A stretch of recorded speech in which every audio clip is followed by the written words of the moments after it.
Ketika dia ditanya, dia tak mampu menjawab, maka diperlihatkan kepadanya pemandangan surga sebelah kanan. Ada namanya di situ. Dan terbentang jalan menuju ke sana. Dia fikir dia akan memasukinya. Dia berusaha bangkit ingin berjalan ke sana, ditanya oleh malaikat, "Mau kemana kamu?" "Ke rumah saya, ke tempat yang maha indah itu yang ada nama saya di sana." Kata malaikat, "Iya, seharusnya itu tempatmu. Telah disiapkan oleh Allah di dalam surga. Engkau yang berhak memilikinya. Tapi semasa hidupmu di dunia, syarat-syarat untuk menjadi penghuninya tidak engkau tempuh. Engkau lebih mengikuti hawa nafsumu daripada perintah Allah Rabbmu." Roh ini segera dimandikan oleh 70.000 malaikat yang ternyata turun bersamaan dengan malaikat maut. Dua perjalanan roh. Roh yang soleh beriman bertakwa, roh yang kafir atau zalim, fasik, munafik, musyrik dan seterusnya. Roh orang beriman dikeluarkan dengan lembut oleh malaikat maut, sambil diperlihatkan pemandangan surga yang hanya dia seorang bisa melihat. Dan di situ ada suatu gedung yang maha sempurna indahnya, tidak pernah ada dilihat di muka bumi. Dan ternyata tertulis di situ bahwa pemilik istana yang maha mewah ini adalah nama dia. Ada pemandangan yang lebih berat, lebih menakutkan, melebihi pemandangan alam kubur.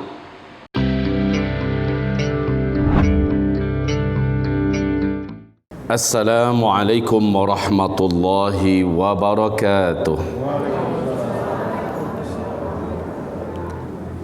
Alhamdulillahi rabbil alamin, wal aqibatu lil muttaqin, wala udwana illa 'alal zalimin. Ashhadu an la ilaha illallah wa ashhadu anna sayyidana wa habibana Muhammadan abduhu wa rasuluh la nabiyya ba'dah. Amma ba'du, ibadallah, ma'asyiral muslimin wal muslimat, mu'minin wal mu'minat, insyaallah akramani wa iyyakumullah. Marilah kita tetap memuji Allah Subhanahu wa taala dalam apapun kondisi keadaan kita. Nikmat Allah wajib kita akui jauh lebih banyak dibandingkan ujian yang diberikan kepada kita. Maka kita ucapkan alhamdulillah ala kulli hal, walhamdulillah bi ni'matihi tatimmus salihah. Kemudian salawat dan juga salam kita untuk kekasih Allah dan juga kekasih kita bersama, asyraful anbiya wal mursalin, habibillah sayyidina Muhammadin sallallahu alaihi wasallam, wa ala alihi wa sahbihi wa man tabi'ahu bi ihsan ila yaumiddin. Amma ba'du. Ma'asyiral muslimin wal muslimat, ayah bunda sekalian, saudara-saudari, adik-adik serta anak-anakku yang tercinta. Tema kita yang dimintakan di malam hari ini adalah al-hayatu ma ba'dal maut. Kehidupan di seberang kematian. Rasulullah bersabda, "Ma ra'aitu manzaran qattu afdha' minal qabr." Aku belum pernah melihat ada pemandangan yang lebih menyeramkan, ada pemandangan yang lebih mengerikan, ada pemandangan yang lebih berat, lebih menakutkan, melebihi pemandangan alam kubur. Apa yang Rasul saksikan di alam kubur? Pernahkah beliau dibawa ke alam kubur? Iya. Di dalam hadis sahih riwayat Imam Muslim, Rasulullah bersabda, malaikat Jibril mengajak aku meninggalkan kehidupan dunia ini menuju ke alam di seberang kematian.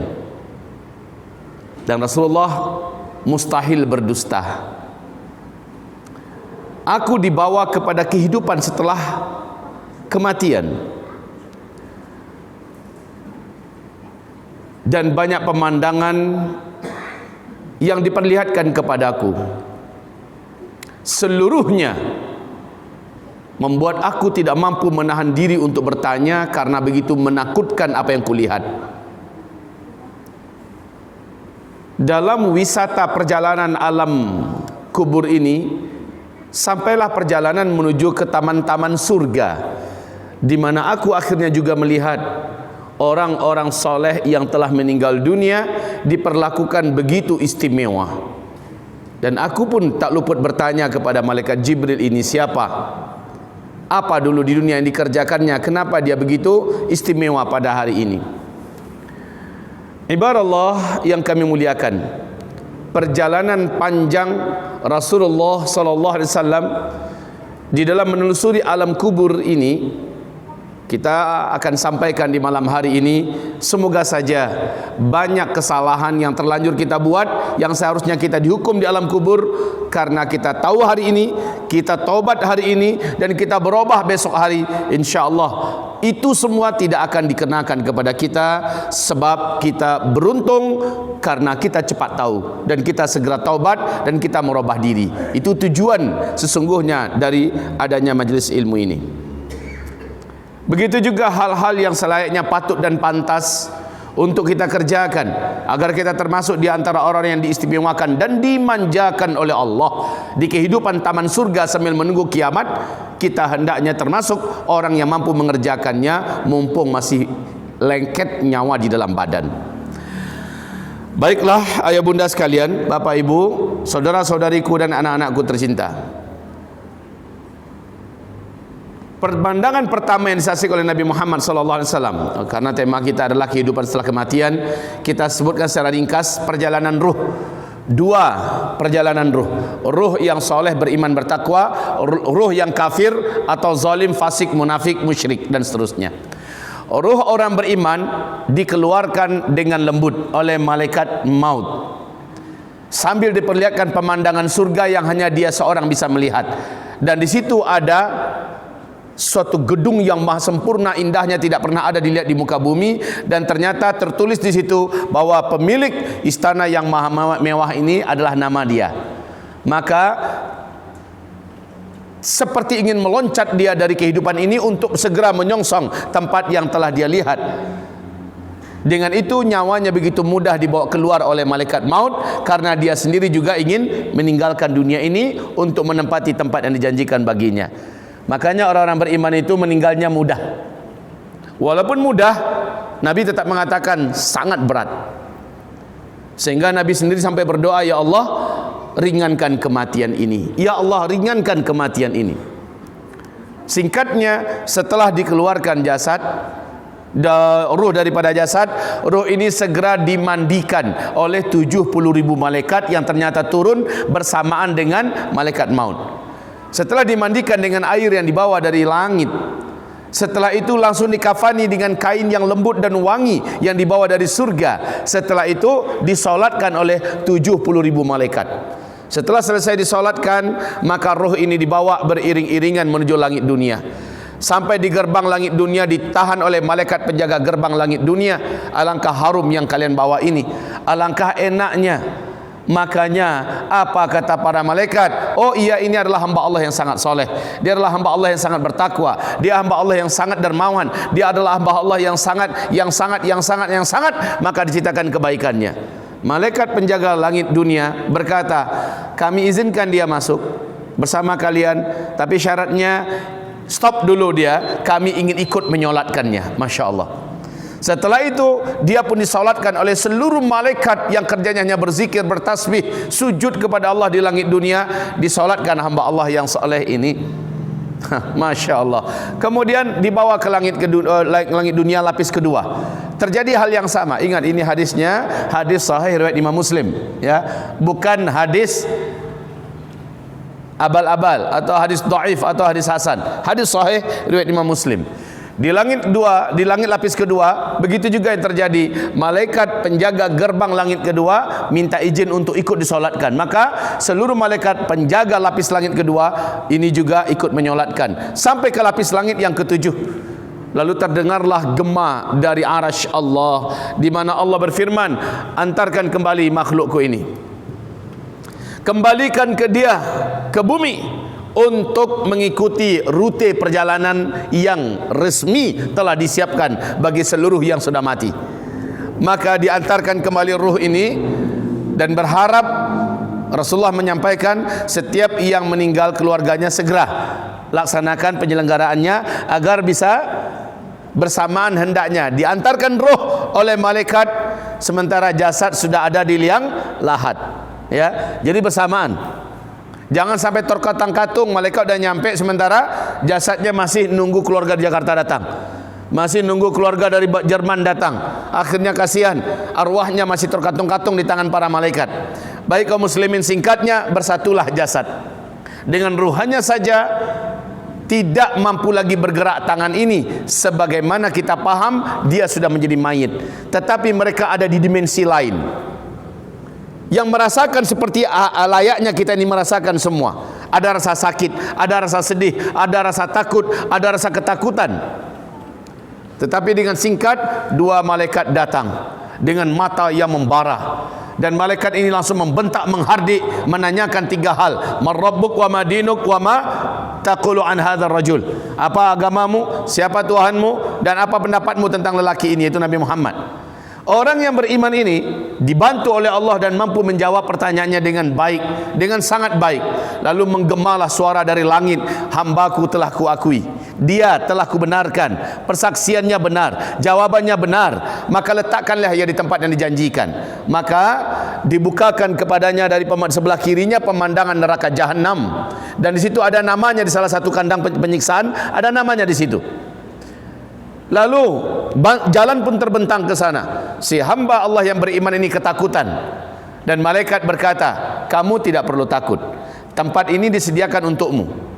Apabila ketika hidup engkau melawan Allah, ketika hidup engkau banyak maksiat, engkau kafir kepada Allah, engkau adalah ahli dosa, tapi engkau tidak melakukan itu di dunia, tempat ini ditutup bagimu selama-lamanya. Maka tempat orang soleh ini di neraka disegel oleh Allah melalui informasi dari malaikat yang mendatanginya. Setelah itu dibukakan pemandangan sebelah kanan, maka dia pun melihat apa yang dilihatnya menjelang kematiannya tadi, yaitu pemandangan dalam surga. Ada istana yang maha mewah, maha indah, maha mahal dan maha sempurna, dan di situ ada namanya. Maka malaikat pun berkata, ketika si hamba Allah yang soleh ini ingin berjalan menuju ke sana, ditahan oleh malaikat. Kata malaikat, sabar, kau pasti akan memasukinya, tapi bukan sekarang, tunggu kiamat dulu.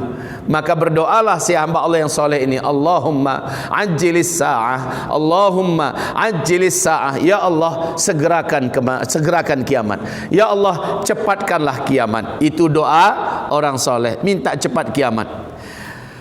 Roh ini dipisahkan kembali dengan jasadnya dan dibawa menuju ke Malaul A'la. Namanya Malaul A'la atau A'la Illiyin, tempat yang tertinggi. Dan Rasul mengatakan, Al-qabru raudhah min riyadil jannah. Kuburan itu bagi orang soleh dan bertakwa, dia akan menjadi satu taman di antara taman-taman surga sambil menunggu kiamat. Maka diletakkanlah ia di sana, roh ini dalam keadaan bersenang-senang. La khaufun alaihim walahum yahzanun. Mereka tidak ada rasa ketakutan dan juga mereka tidak bersedih hati. Hari-hari mereka tidak ada mengantuk, tidak ada capek, tidak ada sakit, tidak ada sedih. Inilah yang dialami oleh seluruh orang soleh yang meninggal dunia. Sayangnya tidak satupun orang yang sudah meninggal dunia bisa ngasih informasi pada kita ya.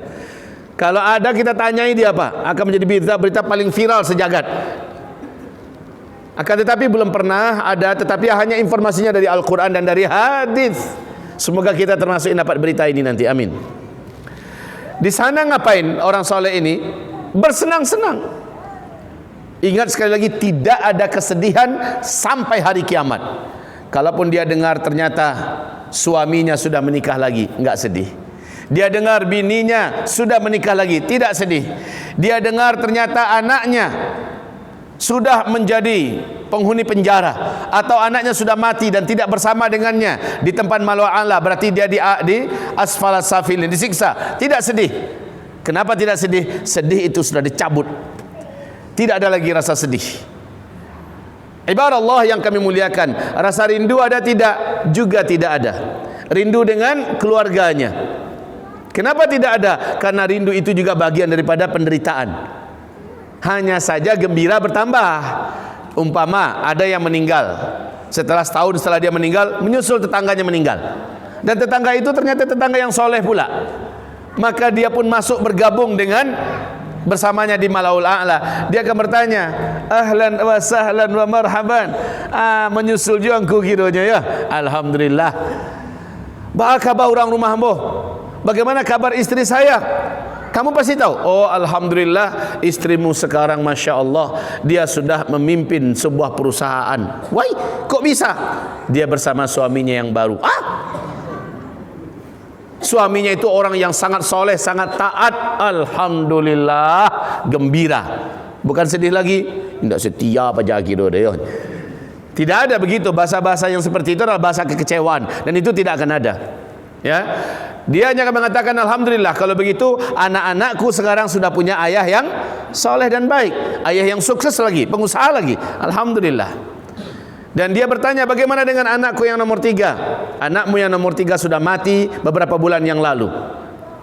Maka tahulah sang ayah ini bahwa ternyata anaknya tidak beruntung. Anaknya berada di asfalus safilin, di dalam kerak bumi, disiksa sampai hari kiamat. Sedihkah si ayah? Tidak.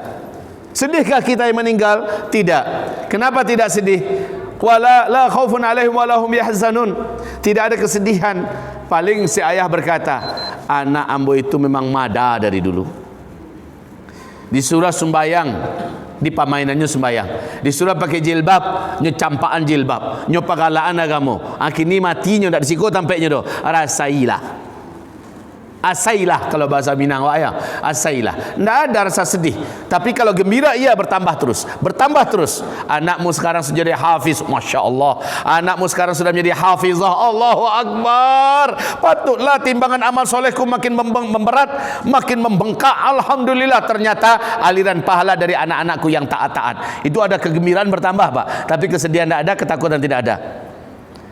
Selama di dalam taman surga, sambil menunggu sangkakala kiamat ditiup, arwah orang-orang beriman ini hanya bercerita, bergembira, ya bersenang-senang, makan dan minum. Masya Allah. Semoga ayah bunda sekalian, bapak ibu, seluruh adik-adik, dengan informasi dari Rasulullah ini memberikan sedikit gambaran. Fixnya nanti, realnya nanti, tunggulah malaikat maut tiba kawak sesurang beko. Di ma awak berada nanti. Di cerita yang pertama ini atau cerita yang kedua? Bagaimana cerita yang kedua?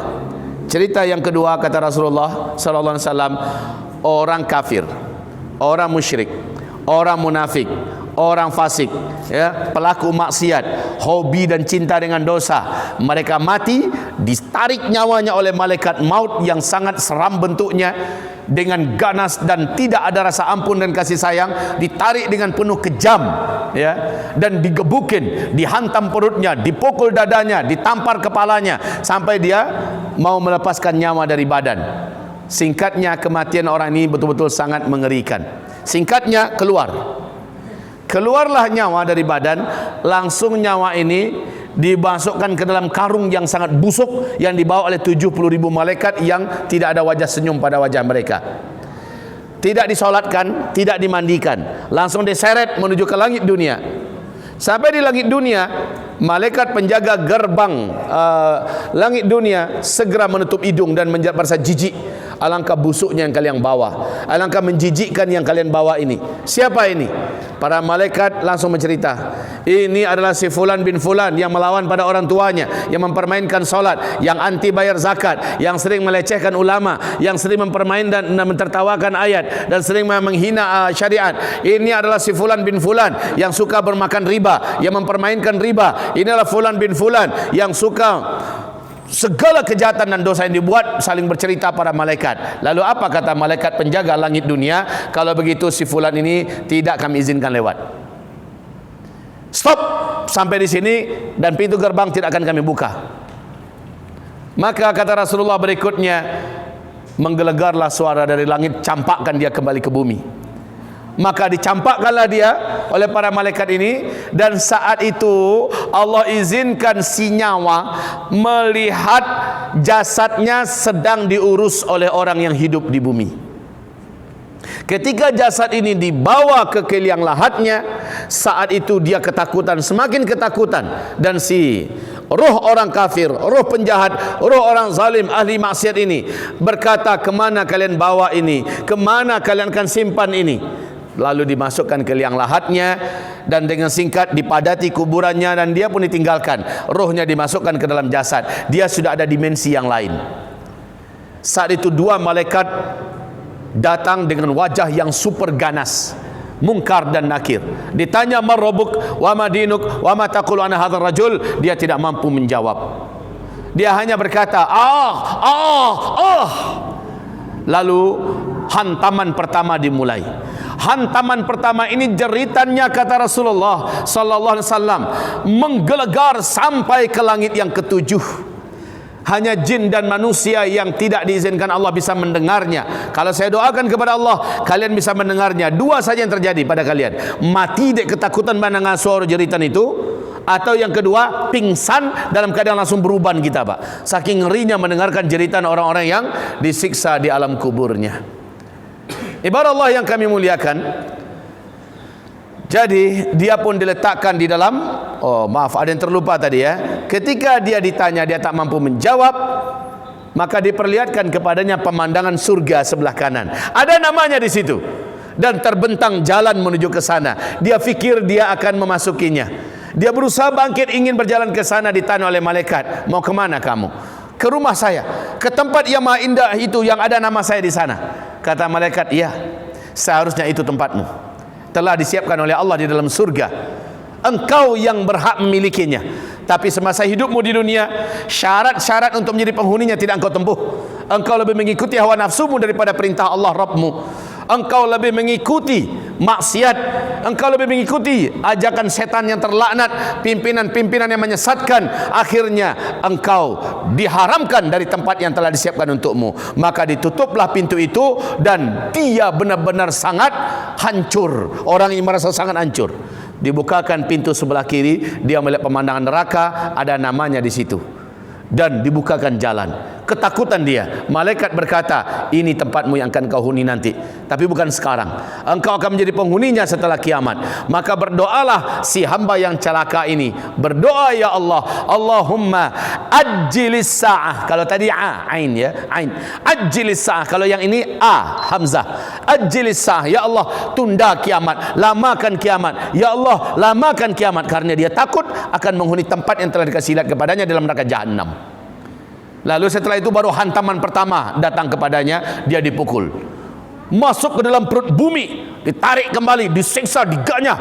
Bapak Ibu, dalam beberapa fakta dan kenyataan di beberapa negara Uni Emirat Arab ya, di beberapa negara yang ada di Timur Tengah, ada anak yang baru usia SMA digali kuburannya, baru meninggal 1,5 jam yang lalu. Pas selesai digali, rambutnya memutih, darah keluar dari mana-mana, matanya seperti mau keluar, badannya remak-remuk di sana sini. Ya, ini menandakan baru saja mengalami proses penyiksaan.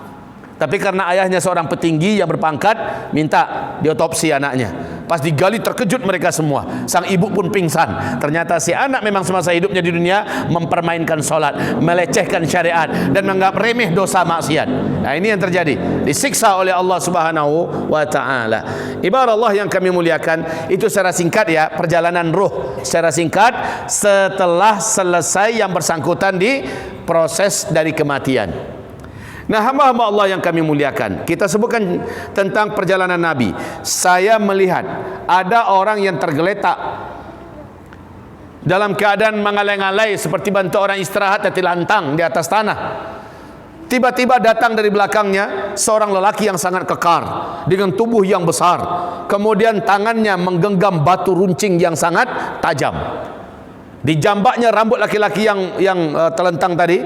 Segera saja dengan tenaga yang sangat maksimal kuat itu, batu yang runcing dan tajam tadi dimasukkan ke dalam mulut, lalu dirobek pinggiran ini, dirobek sampai kemari, menggelepar-gelepar kesakitan, suara raungan kesakitan itu luar biasa. Laki-laki ini tidak ada rasa iba.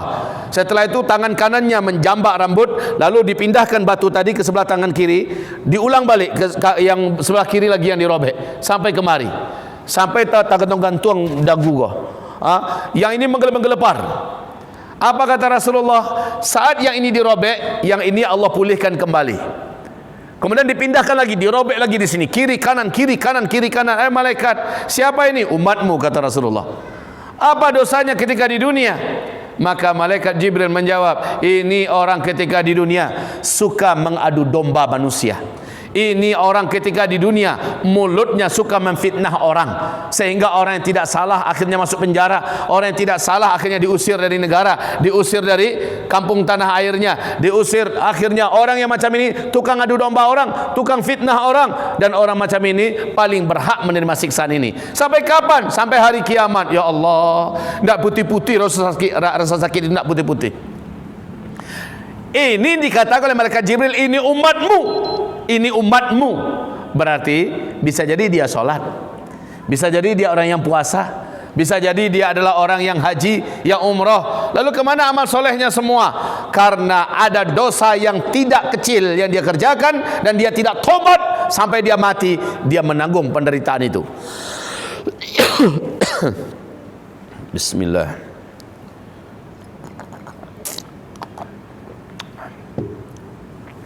Ibarat Allah. Itu pemandangan pertama. Pemandangan kedua, lagi-lagi seorang lelaki yang sedang duduk-duduk di lantai di tanah yang luas. Tiba-tiba seorang lelaki yang lain datang membawa batu sebesar batok kelapa. Batu ini langsung dihantamkan ke kepala laki-laki yang duduk tadi. Benaknya pun keluar, darahnya bercipratan kemana-mana, menggelepar seperti kuda yang disembelih, menggelepar. Ketika laki-laki yang menghantam batok kepala tadi mengambil batu yang tadi telah terlepas, diambilnya. Ketika dia mengambil batu itu, Allah pulihkan kepala yang tadi pecah, benak yang tadi keluar, darah yang tadi sumbratan kemana-mana, Allah pulihkan kembali. Dan belum sempat dia beraksi, laki-laki yang tadi menghantam kembali menghantam kepalanya, kembali menghantam kepalanya. Dan itu terus berulang. Siapa ini? Jibril. Umatmu, kata malaikat Jibril. Apa kesalahannya? Kesalahannya satu, ketika dia di dunia, dia punya hafalan Al-Quran lalu dia meninggalkan hafalannya. Yang kedua, ketika dia di dunia, dia punya ilmu tentang agama, sumbernya dari Al-Quran dan hadis, tetapi dia tidak mengamalkannya. Baik mulai mengamalkan indah. Mungkin ada yang berbicara di hati Bapak Ibu, kalau begitu awak nak usah apa Quran leh. Kalau begitu lebih bagus kita tidak usah menuntut ilmu, nggak usah saja ada di majelis ilmu, kita cukup jadi orang-orang biasa saja, karena bahaya di dalam kubur. Orang yang tidak menuntut ilmu, maka posisinya jelas seluruh hukuman azab akan dia rasakan nanti di alam kubur. Kalau yang tadi khusus hanya untuk yang melupakan hafalannya, hanya khusus untuk orang yang tidak mengamalkan ilmunya. Ma'adzanallah. Bapak Ibu yang kami muliakan, kalau begitu tidak ada alasan bagi kita. Awaklah tahu Pak, tapi tidak kita amalkan. Tidak ada alasan bagi kita kecuali wajib mengamalkan. Jika tidak diamalkan, tangguhlah resikonya. Ambo hafal Al-Quran Ustaz, tapi yo nak banyak dah. Juz 20, juz 29, juz 30, cuma 2 juz Ustaz. Pertahankanlah. Kalau nggak bisa ditambah, pertahankanlah. Kalau bisa ditambah, derajat kita sesuai dengan berapa surat terakhir yang mana yang masih kita hafal, dinaikkan. Setiap satu surat naik 1 tingkat surganya. Setiap satu surat yang dia hafal naik 1 tingkat lagi surganya. Naik terus seberapa terakhir daripada surat yang dia hafal. Makanya para hafiz Al-Quran 30 juz, dia hafalnya karena Allah, muskin dia menghafalnya, dia akan ada di surga yang tertinggi nanti, insya-Allah bersama para nabi-nabi, insya-Allah dengan para sahabat-sahabat yang mulia. Beruntunglah anak-anak yang hafizah. Beruntunglah orang tua yang anaknya hafizah. Pemandangan yang ketiga yang disaksikan oleh Rasulullah SAW di alam kubur, yaitu ada laki-laki yang berusaha berenang di aliran sungai darah. Dia tenggelam dan muncul dalam keadaan lelah sekali berenang, sampai dia ke tepian. Ternyata di tepi sudah menunggu laki-laki dengan batu-batu kerekel sebesar-besar bola pingpong, ya. Dan batu-batu kerekel ini tajam-tajam, sandiang tajam-tajam. Ketika laki-laki yang berenang dengan kelelahan sampai ke tepi, langsung rambutnya dijambak. Laki-laki yang badan yang sangat kokoh dan kekar ini di tepi langsung mengambil kerekel tadi, dipuruk-puruknya ke dalam muncungnya, ya. Apa bahasa Indonesia dipuruk-purukan itu, ya? Tidak. Batu kerekel tu disasak-sasak juga muncungnya, dipaksa untuk diluluh. Lulu dia angkuh. Dipaksa sehingga kata Rasulullah robek-robeklah lehernya. Ujung-ujung batu tadi berobek-robek lehernya dari dalam. Tak sanggup kita bayangkan sakitnya, Pak. Tulang ikan saja ketelannya sedikit oleh kita. Malulung-lulung ya wak keluar ye matu. Betul tak? Kalau Pak Ibu belum pernah merasakan, bersyukurlah. Saya pernah merasakan ketika di Mekah dulu. Tulang ikan yang paling-paling 1,5 sentinya, 1,5 senti cuma yoga gadang. Sekadang ujung lidih itu akan lumayan gadang tu. Masuk si kau, menangis siang malam. Payah mau tawaf minta kepada Allah apa pun dosa hamba ampuni Allah. Ya, tawaf sambil nangis. Isi tawaf itu adalah minta dilapehkan di Allah kau. Baik Bapak Ibu, pulang ke rumah, baru berkumur mau sekali kumur saja keluar je langsung gadang tulang tu. Itu baru tulang belilia ya mato. Bagaimana dengan batu-batu krekel yang tajam-tajam di tolonglah bahasa Indonesianya apa gitu. Di pura-puraan. Bahasa awal. Ya. Ditekan, dipaksa masuk, dijejalin. Dijejalin. Itu pun bahasa Betawi nak. Ya udahlah pokoknya gitulah, paham.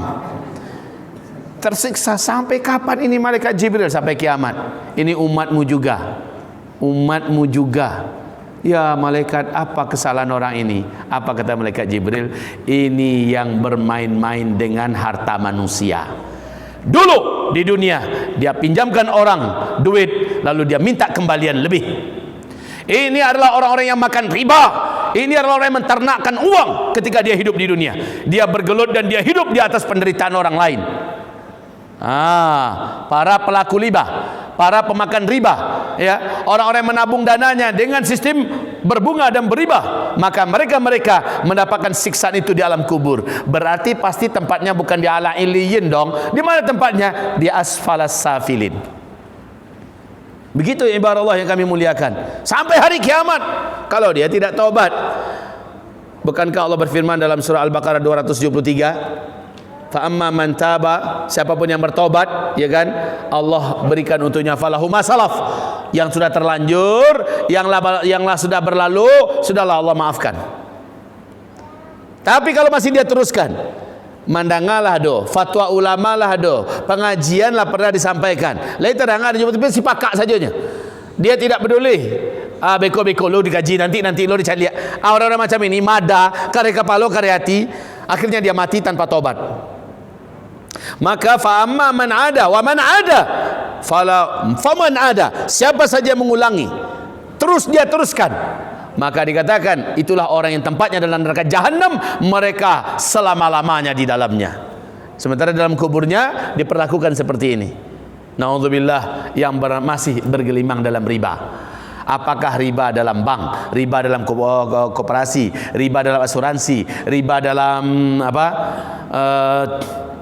dalam lesing-lesing, riba dalam apa lagi, kredit-kredit, apapun yang ada riba-ribanya di sana, dia nggak berhenti, dia nggak taubat, masih diteruskan. Cukup bagi kami para dai dan para ulama, tugasnya hanya menyampaikan. Terserah pada umat mau berubah, tafadhal, baguslah itu. Tidak berubah, masih menikmati maksiat yang sangat besar itu, maka tanggunglah akibatnya. Selesai. Apalagi dosa berikutnya, maaf, yang tadi orang yang dijejelin tadi, bab itu krekel yang sangat banyak tadi, dia lari dan melepaskan diri dari jambakan laki-laki memaksakan batu krekel dimakan. Setelah dia kembali ke tengah sungai, dia semakin tak sanggup, perutnya semakin membesar, ya, dia pun terminum darah, berusaha untuk muncul kembali, dan karena sudah tidak ada tenaga, dia ke tepi lagi, sampai di tepi diulangi balik perangai tadi oleh orang yang dari pinggir, sampai berlaku begitu sampai hari kiamat. Alangkah susahnya keadaan orang ini.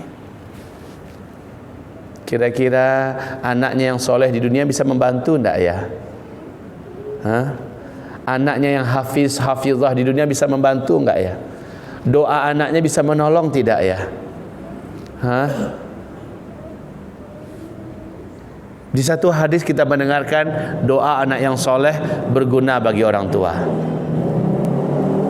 Di lain hadis kita di ayat malah mengatakan 273 surah Al-Baqarah, dia selama-lamanya dikekalkan dalam neraka. Lalu di mana letak anak soleh yang akan membantu? kalau dosanya mau dituban tuanya. Kalau dosanya termasuk as-sab'ul mubiqat, 7 dosa yang paling membinasakan, 7 dosa yang paling menghancurkan, ini tidak akan tertolong kecuali taubat nasuhanya dia. Tidak akan tertolong. Sihir, syirik, durhaka kepada kedua orang ibu bapa kandung, memakan riba, membunuh orang tanpa alasan yang hak, lari dari medan tempur, apalagi yang lain, memakan harta anak yatim. Ini 7 dosa paling besar. Ibarat Allah yang kami muliakan, ini tidak akan bisa diselesaikan kecuali bersangkutan taubat nasuha. Taubatan nasuha. Baik, selanjutnya Nabi Muhammad diajak terus melakukan perjalanan. Nabi melihat ada tungku api yang sangat besar, dan di atasnya ada kuali raksasa terbuat dari besi yang telah memerah. Nabi mendengarkan ada suara jeritan dari dalam kuali itu. Orang melolong-melulung, ya, orang menjerit-jerit, kepanasan, kesakitan. Sesekali Nabi melihat ada kepala orang mencogok pula. Muncul dari bibir kuali yang paling atas. Muncul ternyata api yang di bawah menyambar sehingga dia masuk lagi ke dalam. Maka malaikat Jibril mengajak, ayo Muhammad, kita naik. Disediakan oleh Allah tangga khusus sehingga Nabi Muhammad dan malaikat Jibril naik tangga itu dan melihat dari atas. Benar-benar Pak, manusia laki-laki wanita telanjang bulat seluruhnya, dalam keadaan digongseng hidup-hidup, sementara mereka tidak bisa mati-mati. Ya Allah ya Rabb, digongseng hidup-hidup sementara tidak bisa mati-mati.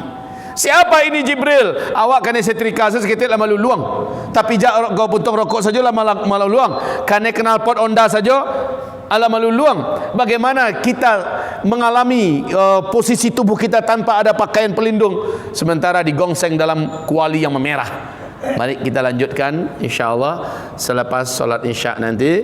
Kita lanjut sedikit lagi, lalu kita tanya jawab kalau ada yang tanya jawab. Jika tidak, saya juga langsung minta izin sebab saya ada rapat penting juga di pesantren. Barakallahu fikum. Subhanakallahumma bihamdika asyhadu an la ilaha illa anta astaghfiruka wa atubu ilaik. Mungkin dia berzina secara sengaja dan sadar, atau dia berzina karena ilmu sementara dia sesat, seperti melakukan nikah mut'ah. Nikah mut'ah ini dilakukan oleh komunitas Syiah, di mana mereka meyakini nikah mut'ah itu adalah sesuatu yang sangat tinggi nilai ibadahnya, sementara dalam akidah Ahlus Sunnah wal Jamaah nikah mut'ah itu adalah zina yang murni, nikah kontrak. Begitu juga dengan orang-orang yang menyangka tidak apa-apa menikah dengan wanita, mengumpulkan wanita berpoligami lebih dari 4, maka yang kelima, keenam, ketujuh dan seterusnya adalah zinaannya.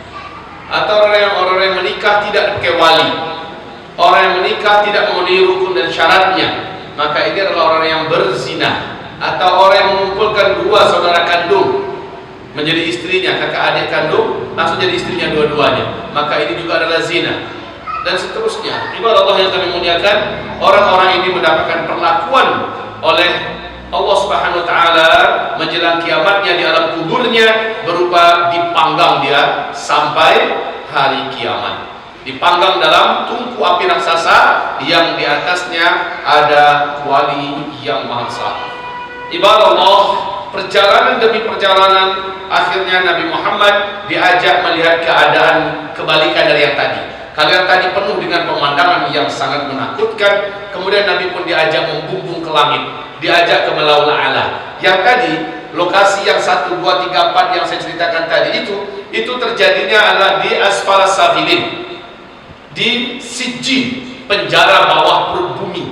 Disebut dengan Asfalus Safilin, adalah tempat orang-orang durjana, tempat umat Nabi yang suka maksiat dan dosa, tempat para kafirin, zalimin, mujrimin, ya, tempat para mulhidin, musyrikeen dan sebagainya.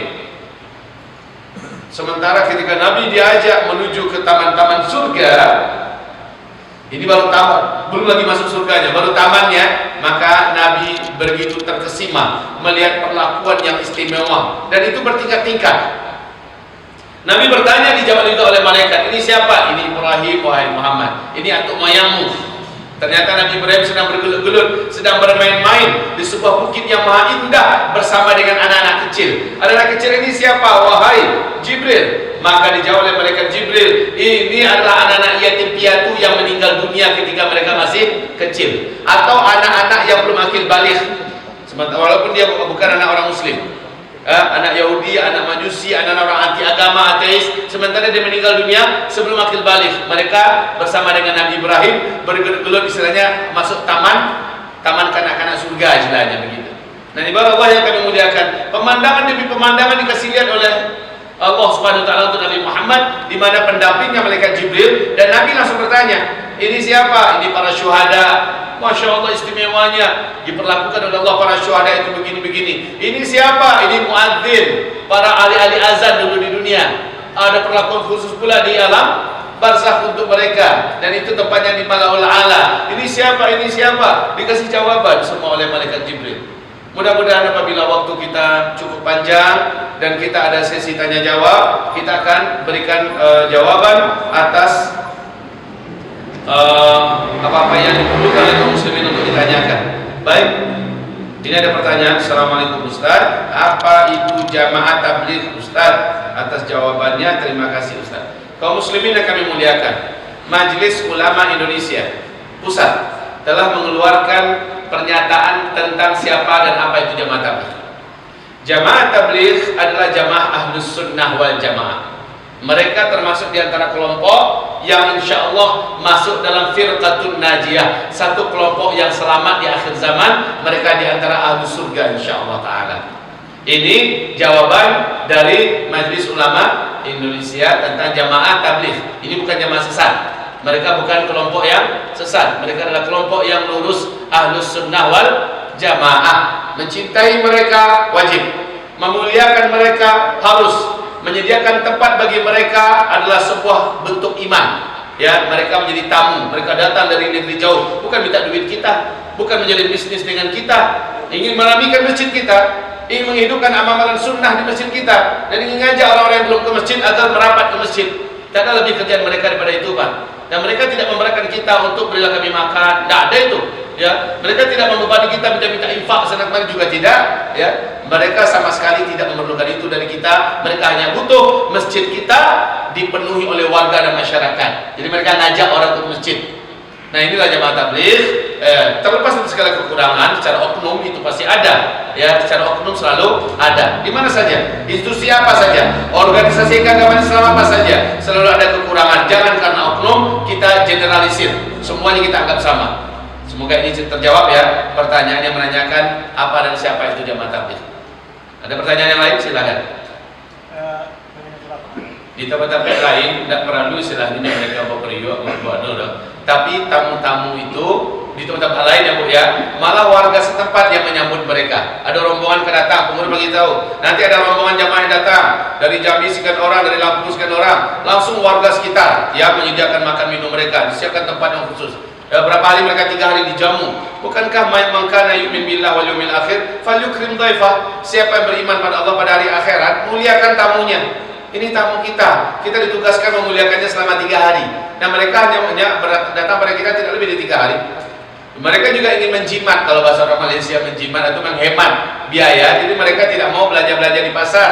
Mereka tidak, dalam artian mereka beli dari buku itu tidak adanya.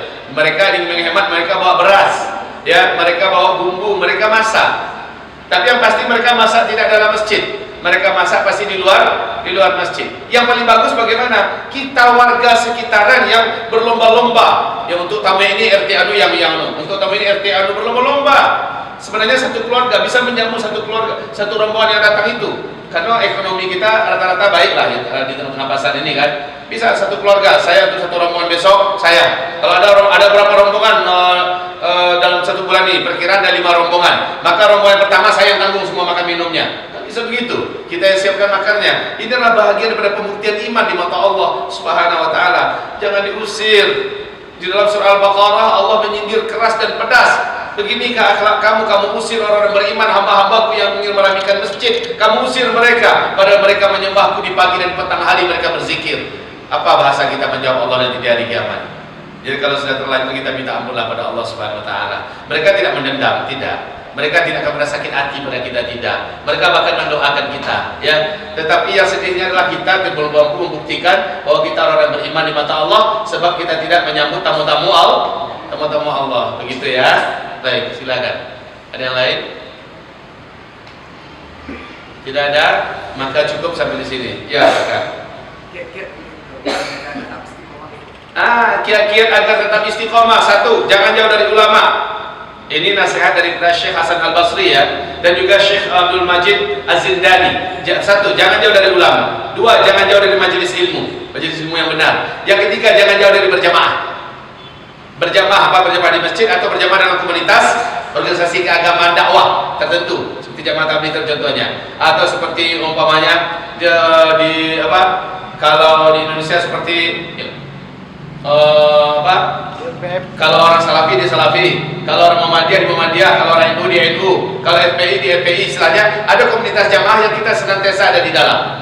Terus yang keempat adalah jangan berlama-lama, terlalu larut lama-lama dalam gelimangan dunia. Jadi diselang-selingi. Ada dunia, ada agama, ada dunia, ada agama, ada dunia, ada agama. Ikut hendak bagaimana timbang dengan dunia saja, sehingga tidak sempat lagi untuk ngurus agamanya, tidak sempat mengurus masjid, tidak sempat mengurus masjid taklim, tidak sempat hadir di pengajian para ulama, macam dunia saja tahu, tersang dia. Ya, yang kelima, jangan berteman dengan ahli dunia. Yang isi kapal ini, isi utaknya nak dua agama setiap lahir. Cintanya pada surga, pada akhirat nggak ada sedikit pun. Asal bicara dengan dia pasti dunia terus. Jangan berteman yang duduk lama-lama dengan orang macam itu. Gersang kita dibuatnya. Kita jadikannya tamak dan rakus dengan dunia. Ya. Dan yang kelima, disarankan agar jangan pernah kita ada di lingkungan. Berapa baru? Ya 6. Saya sebut berapa tadi? Sudah minta maaf. Yang keenam adalah jangan berlama-lama di lingkungan ahli jahiliyah, tukang buat dosa. Jangan berlama-lama di lingkungan ahli jahiliyah, tukang buat dosa. Karena bagaimanapun kita akan terimbas oleh bala mereka. Ya, kita akan terbawa oleh bala mereka. Mereka membawa aura negatif yang membuat rusak suasana iman kita. Harusnya kita menjauh-jauh. Ibarat itu jangan lama-lama duduk di tengah-tengah orang mengalihkan. Kenapa? Baunya akan kena pada kita. Ibarat awak di ruang orang perokok, sudahlah, walaupun nak merokok, jauh awak boleh rokok. Ibarat itu begitu. Ya, baik, itu yang saya ingat, ya Bu. Kalau awak tanya-tanya oleh itu, mereka para sahabat-sahabat Nabi itu ada yang malah pergi sampai setahun lebih baru dia pulang. Ada yang perginya untuk berjihad berbulan-bulan, Bu. Ikut aja sebentar, 3 hari atau 7 hari atau 40 hari. Sementara yang salah itu adalah mereka pergi tak tinggalkan belanja di rumah, itu baru salah. Dan itu oknum. Itu oknum. Karena dalam ajaran jamaah tabligh haram meninggalkan keluarga tanpa bekal, tanpa beban, tanpa bahan. Nah, itu oknum. Jangan salahkan jamaah tabligh. Ya Bu ya. Saya harap kita berpikiran sehat, berpikiran jernih. Jangan salahkan jamaah tabligh, tapi jalankan oknum yang terlalu bersemangat, maka dia pun tidak pertimbangkan kemaslahatan keluarga ditinggalkan. Sebenarnya tak ada ajaran mereka seperti itu. Dan kalangan para imam, para masyayikh mereka mengajarkan wajib ayomi anak istri. Wajib bimbing mereka, didik mereka. Kalau orang yang berpendidikan, Bu, dari jamaah tabligh, anak-anaknya canggih-canggih, kuliah di Trisakti, kuliah ke luar negeri semacamnya, sementara mereka tak jamaah tabligh. Jadi kita tidak menilai oknum yang keliru, lalu kita generalisir jamaahnya. Ya begitu Bu ya. Baik, saya rasa cukup sampai di situ.